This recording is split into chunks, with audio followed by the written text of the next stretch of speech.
The Judge's House by Bram Stoker. When the time for his examination drew near, Malcolmson made up his mind to go somewhere to read by himself. He feared the attractions of the seaside, and also he feared completely rural isolation, for of old he knew its charms, and so he determined to find some unpretentious little town where there would be nothing to distract him. He refrained from asking suggestions from any of his friends, for he argued that each would recommend some place of which he had knowledge, and where he had already acquaintances.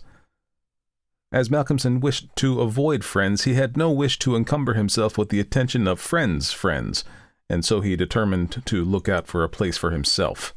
He packed a portmanteau with some clothes and all the books he required, and then took ticket for the first name on the local timetable which he did not know. When at the end of 3 hours' journey he alighted at Benchurch, he felt satisfied that he had so far obliterated his tracks as to be sure of having a peaceful opportunity of pursuing his studies. He went straight to the one inn which the sleepy little place contained, and put up for the night. Benchurch was a market town, and once in 3 weeks was crowded to excess, but for the remainder of the 21 days it was as attractive as a desert. Malcolmson looked around the day after his arrival to try to find quarters more isolated than even so quiet an inn as the Good Traveller afforded. There was only one place which took his fancy, and it certainly satisfied his wildest ideas regarding quiet. In fact, quiet was not the proper word to apply to it.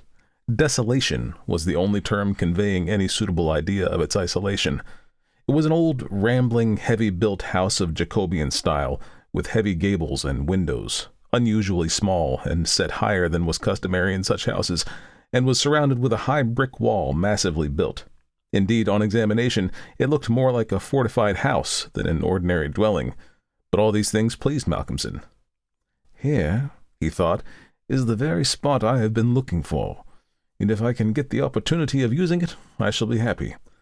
His joy was increased when he realized beyond doubt that it was not, at present, inhabited. From the post office he got the name of the agent, who was rarely surprised at the application to rent a part of the old house. Mr. Carnford, the local lawyer and agent, was a genial old gentleman, and frankly confessed his delight at anyone being willing to live in the house. "To tell you the truth," said he, "I should only be too happy, on behalf of the owners, to let anyone have the house rent-free for a term of years, if only to accustom the people here to seeing it inhabited. It has been so long empty that some kind of absurd prejudice has grown up about it, and this can best be put down by its occupation, if only," he added with a sly glance at Malcolmson, "by a scholar like yourself, who wants it quiet for a time." Malcolmson thought it needless to ask the agent about the absurd prejudice, for he knew he would get more information if he should require it on that subject from other quarters. He paid his 3 months' rent, got a receipt, and the name of an old woman who would probably undertake to do for him, and came away with the keys in his pocket. He then went to the landlady of the inn, who was a cheerful and most kindly person, and asked her advice as to such stores and provisions as he would be likely to require. She threw up her hands in amazement when he told her where he was going to settle himself. "Not in the judge's house?" she said, and grew pale as she spoke. He explained the locality of the house, saying that he did not know its name. When he had finished, she answered, "Aye, sure enough, the very place. It is the judge's house, sure enough." He asked her to tell him about the place, why so called, and what there was against it. She told him that it was so called locally because it had been many years before, how long she could not say, as she was herself from another part of the country, but she thought it must have been 100 years or more, the abode of a judge who was held in great terror on account of his harsh sentences and his hostility to prisoners at assizes. As to what there was against the house itself, she could not tell. She had often asked, but no one could inform her. But there was a general feeling that there was something, and for her own part she would not take all the money in Drinkwater's bank and stay in the house an hour by herself. Then she apologized to Malcolmson for her disturbing talk. "It is too bad of me, sir, and you, and a young gentleman too, if you will pardon me saying it, going to live there all alone. If you were my boy, and you'll excuse me for saying it, you wouldn't sleep there a night, not if I had to go there myself and pull the big alarm bell that's there on the roof." The good creature was so manifestly in earnest and was so kindly in her intentions that Malcolmson, although amused, was touched. He told her kindly how much he appreciated her interest in him, and added, But, my dear Mrs. Witham, indeed you need not be concerned about me. A man who is reading for the mathematical tripos is too much to think of to be disturbed by any of these mysterious somethings, and his work is of too exact and prosaic a kind to allow of his having any corner in his mind for mysteries of any kind. Harmonical progression, permutations and combinations, and elliptic functions have sufficient mysteries for me. Mrs. Witham kindly undertook to see after his commissions, and he went himself to look for the old woman who had been recommended to him. When he returned to the judge's house with her, after an interval of a couple of hours, he found Mrs. Witham herself waiting with several men and boys carrying parcels, and an upholsterer's man with a bed in a car. For she said, though tables and chairs might all be very well, a bed that hadn't been aired for mayhap 50 years was not proper for young bones to lie on. She was evidently curious to see the inside of the house, and though manifestly so afraid of the somethings that at the slightest sound she clutched on to Malcolmson, whom she never left for a moment, went over the whole place. After his examination of the house, Malcolmson decided to take up his abode in the great dining room, which was big enough to serve for all his requirements, and Mrs. Witham, with the aid of the charwoman, Mrs. Dempster, proceeded to arrange matters. When the hampers were brought in and unpacked, Malcolmson saw that with much kind forethought she had sent from her own kitchen sufficient provisions to last for a few days. Before going, she expressed all sorts of kind wishes, and at the door turned and said, "And perhaps, sir, as the room is big and draughty, it might be well to have one of those big screens put around your bed at night, though, truth to tell, I would die myself if I were to be so shut in with all kinds of things that put their heads round the sides or over the top and look on me." The image which she had called up was too much for her nerves, and she fled incontinently. Mrs. Dempster sniffed in a superior manner as the landlady disappeared, and remarked that for her own part she wasn't afraid of all the bogies in the kingdom. "I'll tell you what it is, sir," she said. "Bogies is all kinds and sorts of things, except bogies. Rats and mice and beetles, and creaky doors, and loose slates, and broken panes, and stiff drawer handles that stay out when you pull them, and then fall down in the middle of the night. Look at the wainscot of the room. It is old, hundreds of years old. Do you think there's no rats and beetles there? And do you imagine, sir, that you won't see none of 'em? Rats is bogies, I tell you, and bogies is rats, and don't you get to thinking anything else." "Mrs. Dempster," said Malcolmson gravely, making her a polite bow, "you know more than a senior wrangler, and let me say that, as a mark of esteem for your indubitable soundness of head and heart, I shall, when I go, give you possession of this house, and let you stay here by yourself for the last 2 months of my tenancy, for 4 weeks will serve my purpose." "Thank you kindly, sir," she answered, "but I couldn't sleep away from home a night. I am in Greenhouse Charity, and if I slept a night away from my rooms I should lose all I have got to live on. The rules is very strict, and there's too many watching for a vacancy for me to run any risks in the matter. Only for that, sir, I gladly come here and attend you altogether during your stay." "My good woman," said Malcolmson hastily, "I have come here on purpose to obtain solitude, and believe me that I am grateful to the late Greenhow for having so organized his admirable charity, whatever it is, that I am perforce denied the opportunity of suffering from such a form of temptation. St. Anthony himself could not be more rigid on the point." The old woman laughed harshly. "Oh, you young gentleman," she said, "you don't fear for naught, and belike you'll get the solitude you want here." She set to work with her cleaning, and by nightfall, when Malcolmson returned from his walk, he always had one of his books to study as he walked, he found the room swept and tidied, a fire burning in the old hearth, the lamp lit, and the table spread for supper with Mrs. Witham's excellent fare. "This is comfort indeed," he said, and rubbed his hands. When he had finished his supper and lifted the tray to the other end of the great oak dining table, he got out his books again, put fresh wood on the fire, trimmed his lamp, and set himself down to a spell of real hard work. He went on without pause till about 11 o'clock, when he knocked off for a bit to fix his fire and lamp and to make himself a cup of tea. He had always been a tea drinker, and during his college life had sat late at work and had taken to tea late. The rest was a great luxury to him, and he enjoyed it with a sense of delicious, voluptuous ease. The renewed fire leaped and sparkled and threw quaint shadows through the great old room, and as he sipped his hot tea he reveled in the sense of isolation from his kind.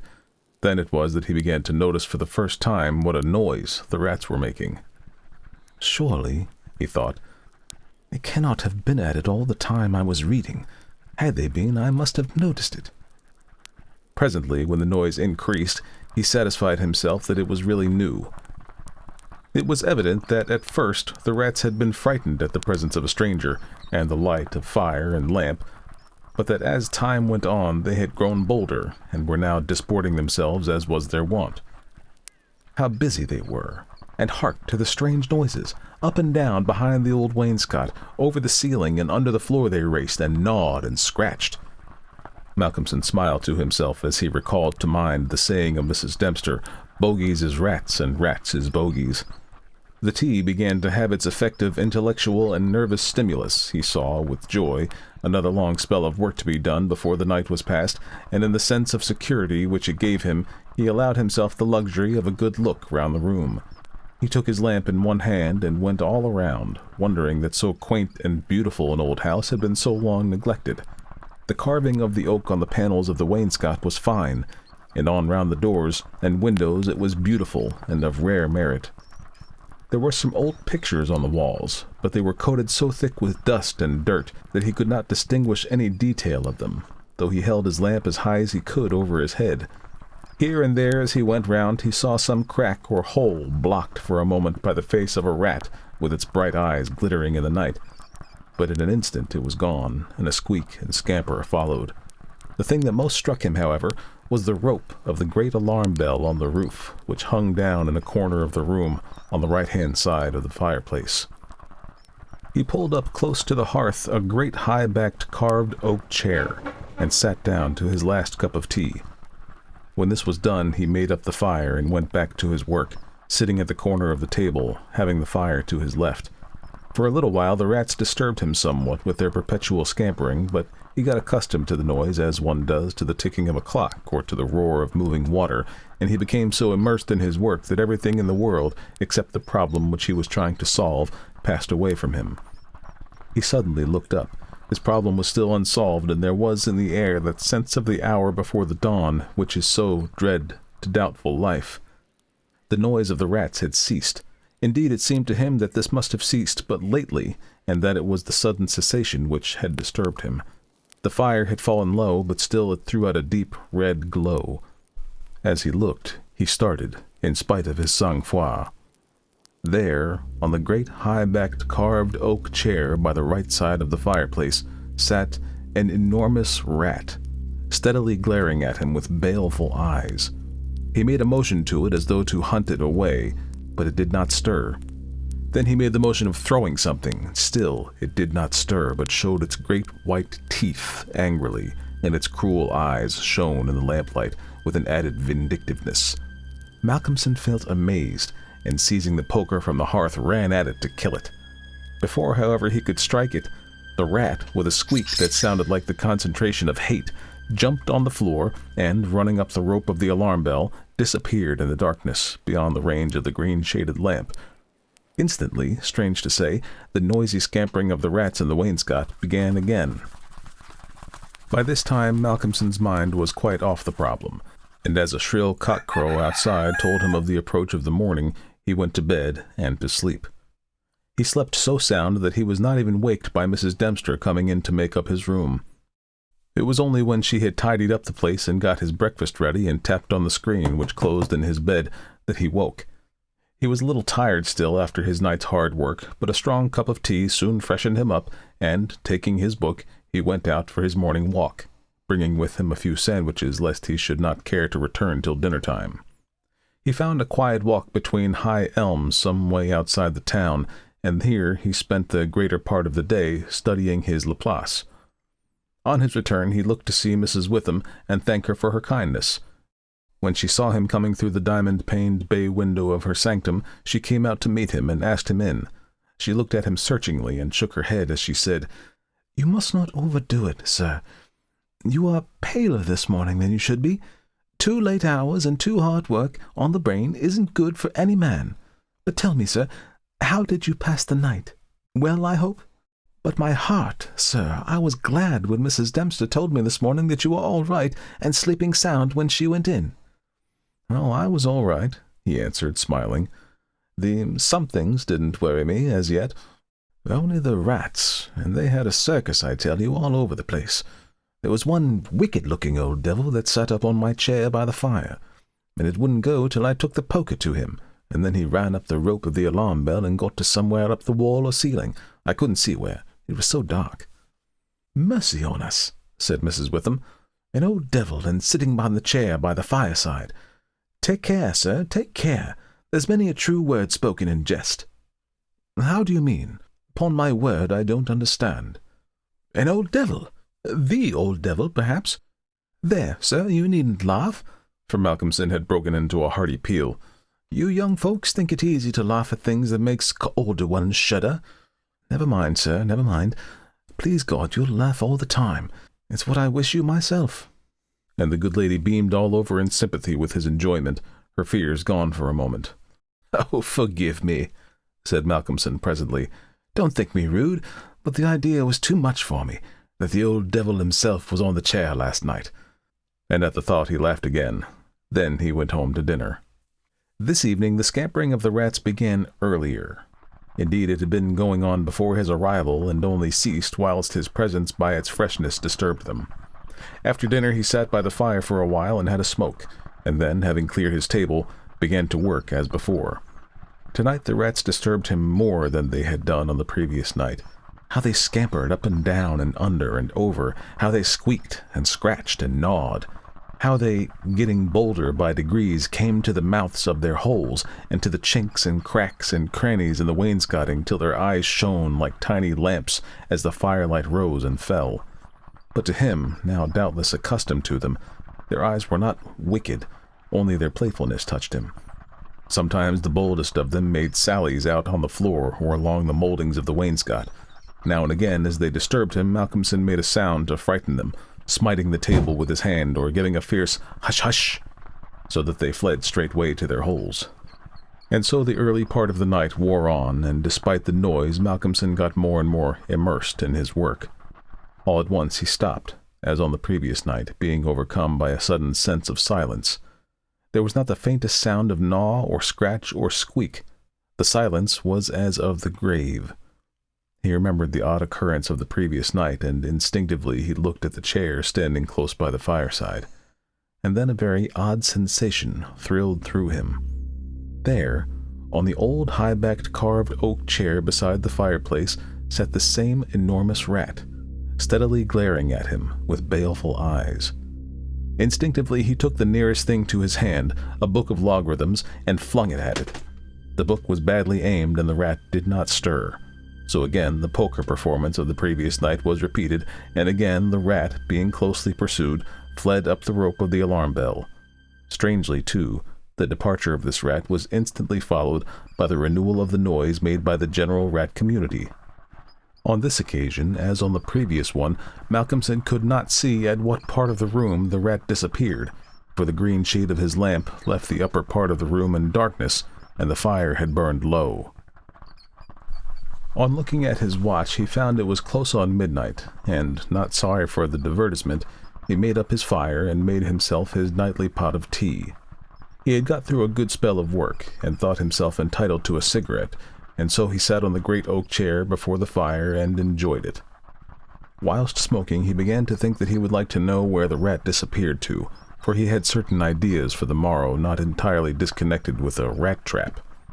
Accordingly, he lit another lamp and placed it so that it would shine well into the right-hand corner of the wall by the fireplace. Then he got all the books he had with him and placed them handy to throw at the vermin. Finally, he lifted the rope of the alarm bell and placed the end of it on the table, fixing the extreme end under the lamp. As he handled it, he could not help noticing how pliable it was, especially for so strong a rope, and one not in use. You could hang a man with it, he thought to himself. When his preparations were made, he looked around and said complacently, "There now, my friend, I think we shall learn something of you this time." He began his work again, and though as before somewhat disturbed at first by the noise of the rats, soon lost himself in his propositions and problems. Again he was called to his immediate surroundings suddenly. This time it might not have been the sudden silence only which took his attention. There was a slight movement of the rope, and the lamp moved. Without stirring, he looked to see if his pile of books was within range, and then cast his eye along the rope. As he looked, he saw the great rat drop from the rope on the oak armchair and sit there, glaring at him. He raised a book in his right hand and, taking careful aim, flung it at the rat. The latter, with a quick movement, sprang aside and dodged the missile. He then took another book and a third and flung them one after another at the rat, but each time unsuccessfully. At last, as he stood with the book poised in his hand to throw, the rat squeaked and seemed afraid. This made Malcolmson more than ever eager to strike, and the book flew and struck the rat a resounding blow. It gave a terrified squeak, and turning on his pursuer a look of terrible malevolence, ran up the chair back and made a great jump to the rope of the alarm bell, and ran up it like lightning. The lamp rocked under the sudden strain, but it was a heavy one and did not topple over. Malcolmson kept his eyes on the rat and saw it by the light of the second lamp leap to a molding on the wainscot and disappear through a hole in one of the great pictures which hung on the wall, obscured and invisible through its coating of dirt and dust. "I shall look up my friend's habitation in the morning," said the student as he went over to collect his books. "The third picture from the fireplace. I shall not forget." He picked up the books one by one, commenting on them as he lifted them.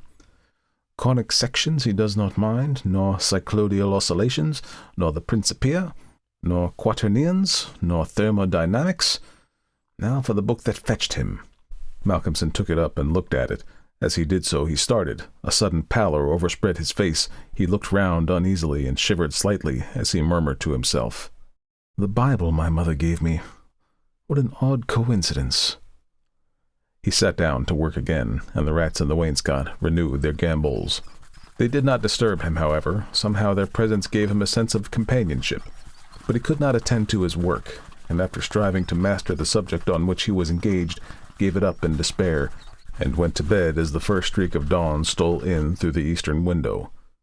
He slept heavily but uneasily, and dreamed much, and when Mrs. Dempster woke him late in the morning, he seemed ill at ease, and for a few minutes did not seem to realize exactly where he was. His first request rather surprised the servant. "Mrs. Dempster, when I am out today, I wish you would get the steps, and dust or wash these pictures, especially the ones third from the fireplace. I want to see what they are." Late in the afternoon, Malcolmson worked at his books and in the shaded walk, and the cheerfulness of the previous day came back to him as the day wore on, and he found that his reading was progressing as well.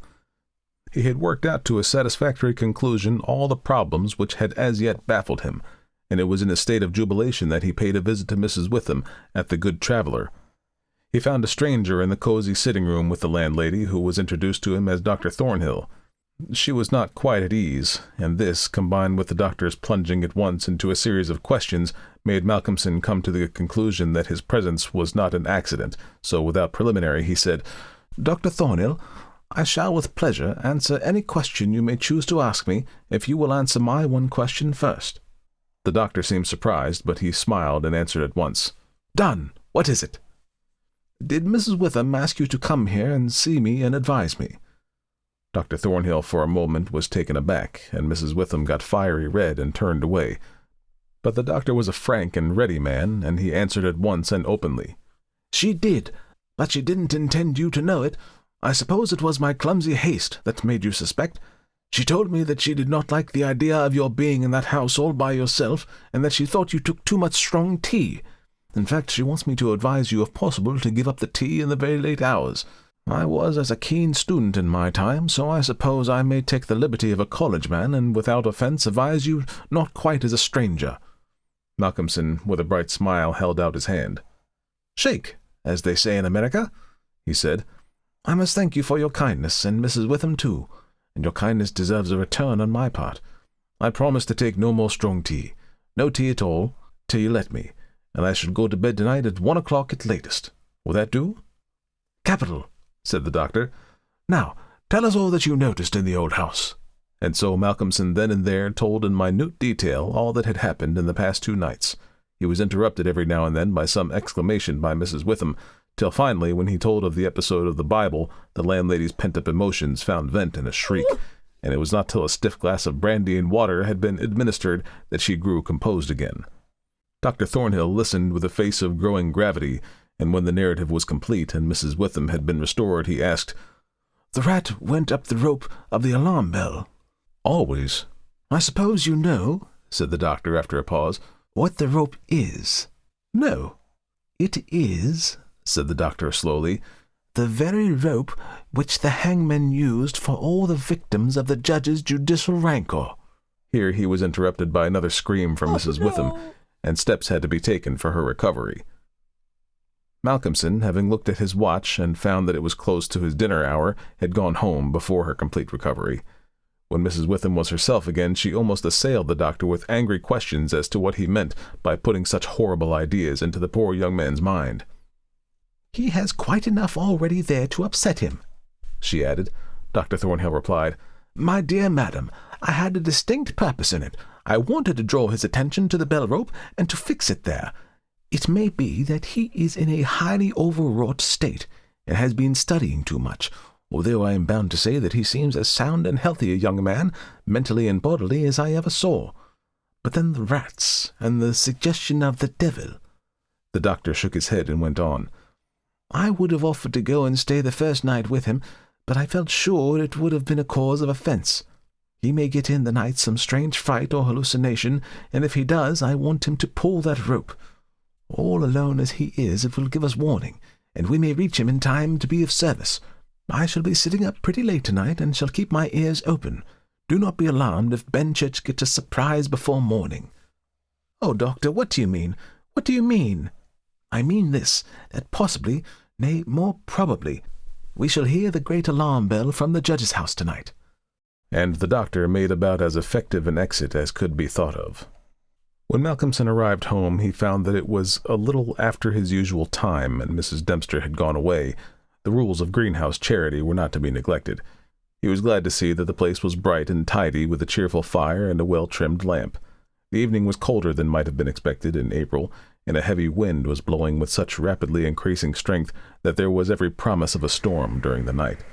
For a few minutes after his entrance, the noise of the rats ceased, but so soon as they became accustomed to his presence, they began again.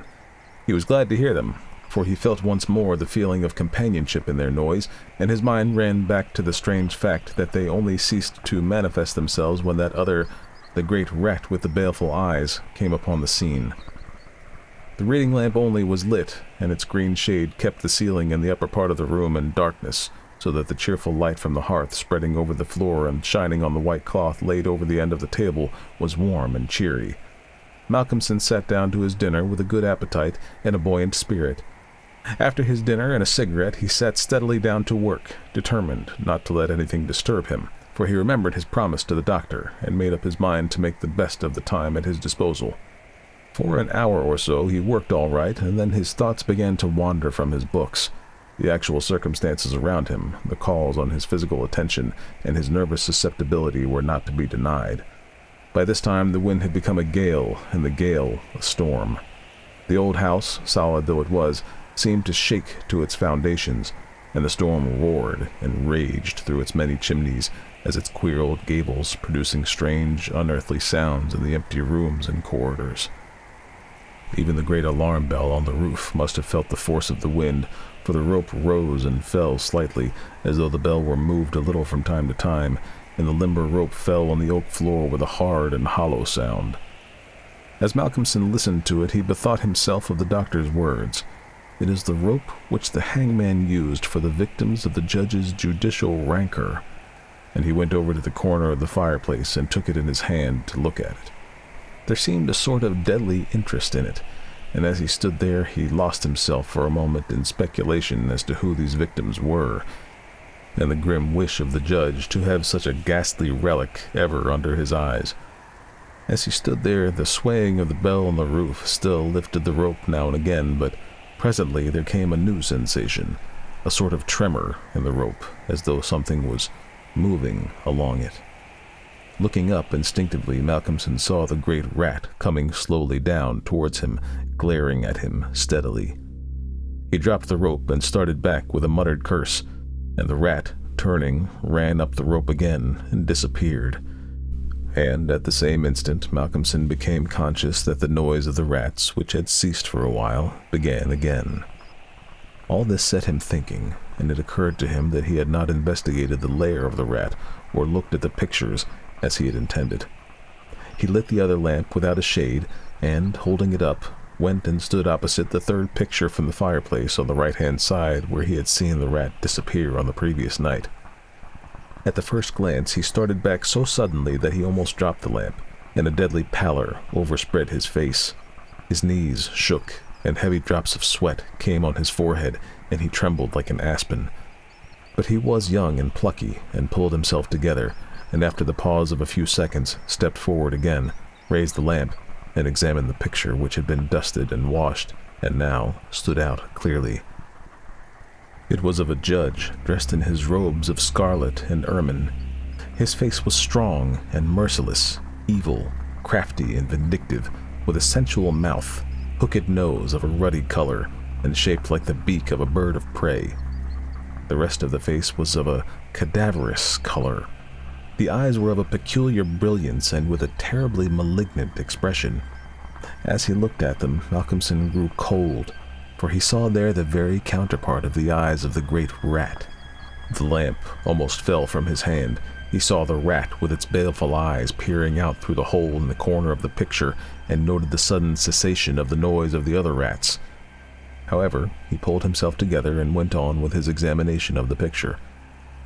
The judge was seated in a great high-backed carved oak chair on the right-hand side of the great stone fireplace, where, in the corner, a rope hung down from the ceiling, its end lying coiled on the floor. With a feeling of something like horror, Malcolmson recognized the scene of the room as it stood, and gazed around him in an awestruck manner as though he expected to find some strange presence behind him. Then he looked over to the corner of the fireplace, and with a loud cry he let the lamp fall from his hand.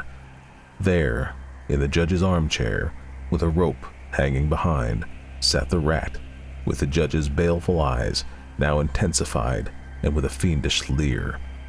Save for the howling of the storm without, there was silence.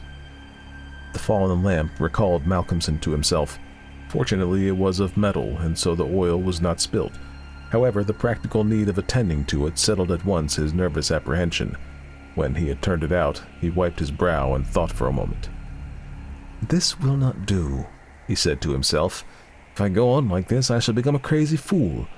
This must stop. I promised the doctor I would not take tea. Faith, he was pretty right. My nerves must have been getting into a queer state. Funny I did not notice it. I never felt better in my life.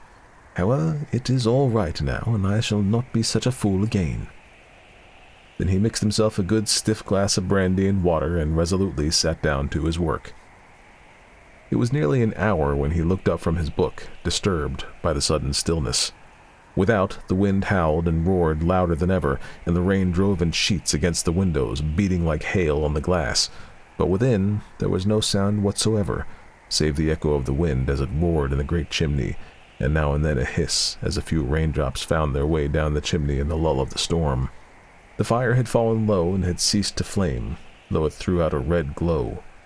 Malcolmson listened attentively, and presently heard a thin, squeaking noise, very faint. It came from the corner of the room where the rope hung down, and he thought it was the creaking of the rope on the floor as the swaying of the bell raised and lowered it. Looking up, however, he saw in the dim light the great rat clinging to the rope and gnawing it. The rope was already nearly gnawed through. He could see the lighter color where the strands were laid bare. As he looked, the job was completed, and the severed end of the rope fell clattering on the oaken floor, whilst for an instant the great rat remained like a knob or tassel at the end of the rope, which now began to sway to and fro.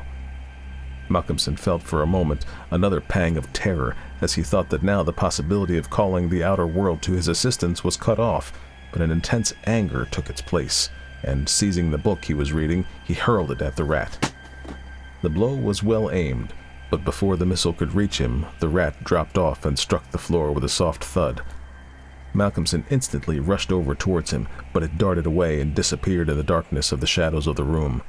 Malcolmson felt that his work was over for the night, and determined then and there to vary the monotony of the proceedings by a hunt for the rat, and took off the green shade of the lamp so as to ensure a wider spreading light. As he did so, the gloom of the upper part of the room was relieved, and in the new flood of light, great by comparison with his previous darkness, the pictures on the wall stood out boldly. From where he stood, Malcolmson saw right opposite to him the third picture on the wall from the right of the fireplace.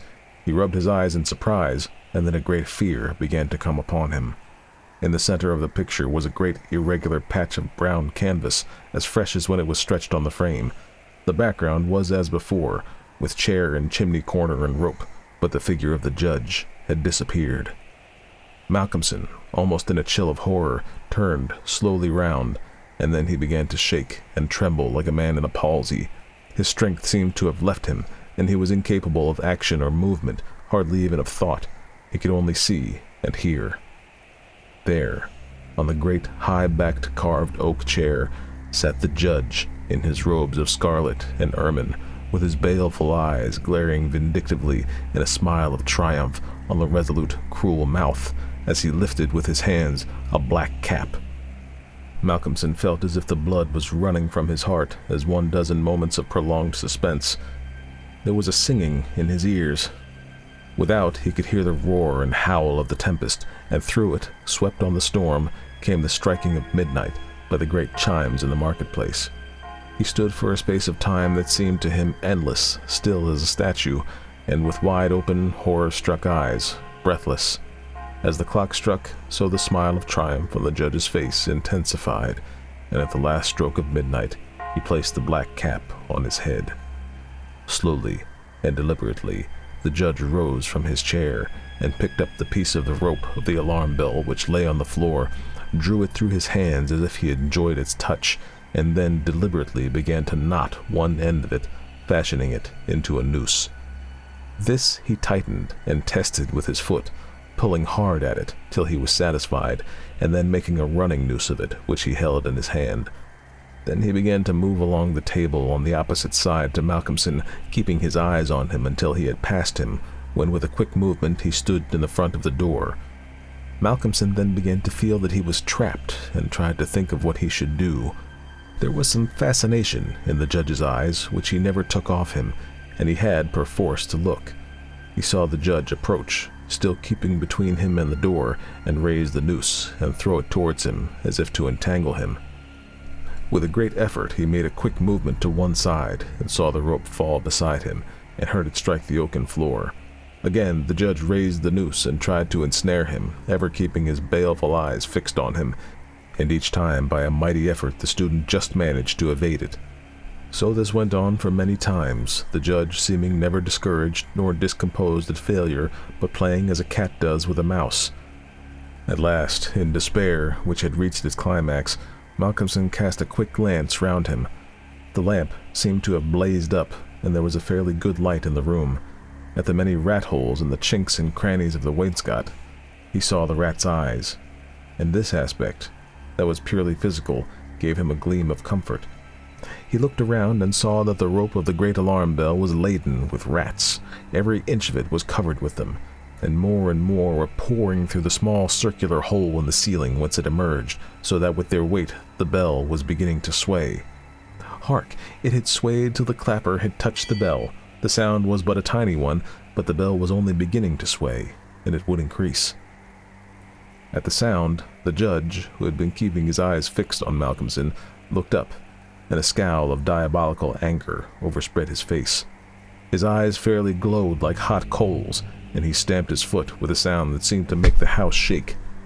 A dreadful peal of thunder broke overhead as he raised the rope again, whilst the rats kept running up and down the rope as though working against time.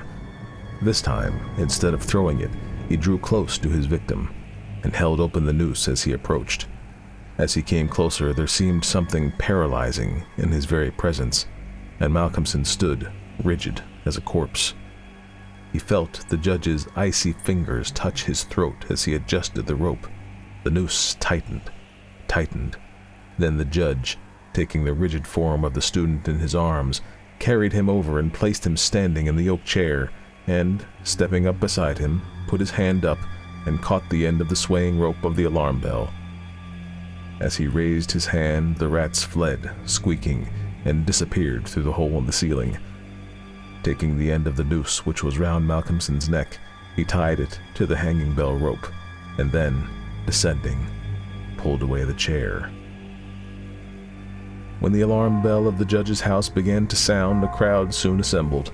Lights and torches of various kinds appeared, and soon a silent crowd was hurrying to the spot. They knocked loudly at the door, but there was no reply. Then they burst in the door and poured into the great dining room, the doctor at the head. There, at the end of the rope of the great alarm bell, hung the body of the student, and on the face of the judge in the picture was a malignant smile.